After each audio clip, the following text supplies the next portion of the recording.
Oui, alors bonjour. Donc là, dans cette nouvelle vidéo, je voudrais vous parler brièvement d'IPv6. Donc IPv6 a été créé en prévision de la future pénurie d'IPv4. On va dire que IPv4, il ne pourra pas gérer tous les nouveaux appareils qui vont arriver dans le futur. Surtout par exemple avec les objets connectés, hein. Tout va être connecté donc. Tout va potentiellement avoir une adresse IP.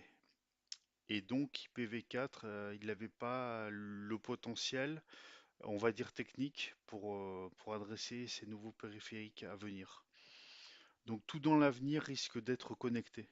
Donc par exemple, un composant de votre voiture, votre frigo, bon déjà il y a les smartphones et j'en passe, hein. Donc imaginez que la création de nouveaux objets devrait nécessiter donc de nouvelles adresses IP, tout simplement. Donc IPv6 n'est bien entendu pas encore déployé totalement, loin de là, hein. Donc en effet, bah, ça coûte de l'argent de déployer des architectures complètes IPv6. Donc, et de faire en sorte que son architecture qui était en IPv4 devienne IPv6, que IPv6, ce qui veut dire l'IPv6 natif, hein.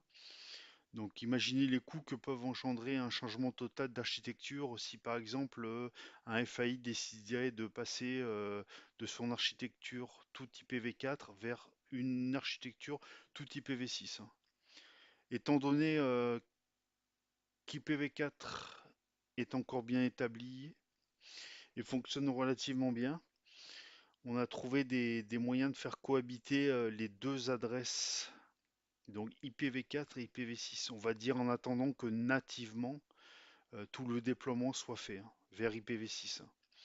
Il faut savoir que pour une entreprise, donc une telle migration, on va dire un tel déploiement, ça engendre un gros coût. Ça peut engendrer un gros coût. Donc le matériel a changé parce qu'il n'est pas compatible IPv6, les logiciels à modifier ou à reprogrammer car ils sont incompatibles avec IPv6, etc., etc. Donc tout ça, ça a un coût. Donc pour l'instant, on fait cohabiter ces deux adresses IP, donc IPv4 et IPv6, en utilisant par exemple des, des périphériques qui peuvent prendre en charge les deux types d'adresses, donc IPv4 et IPv6, comme par exemple le dual stack et les mécanismes de transition. Bah, de toute façon, IPv4, il n'est pas prêt de s'éteindre.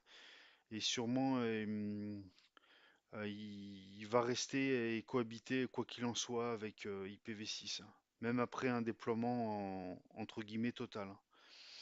Et que de plus en plus de périphériques seront compatibles, je pense, au dual stack, donc le double pile, hein. Donc IPv4 et IPv6. Voilà.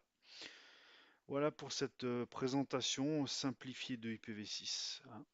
Bon, en information, je vous mettrai un lien pour que vous puissiez voir l'état d'avancement du déploiement IPv6 dans le monde, que vous avez juste à cliquer sur le continent, puis sur le pays qui vous intéresse pour voir l'état d'avancement du déploiement. Donc c'est cette page ici, hein. Donc là vous avez les continents, vous pouvez cliquer sur le continent qui vous intéresse et là vous avez les pays. Et quand vous passez juste votre souris dessus, vous avez l'état du déploiement au niveau utilisateur, par exemple. Et là vous avez tout un tas comment ça s'appelle, de statistiques. Bah écoutez, merci de m'avoir suivi et à bientôt pour une prochaine vidéo.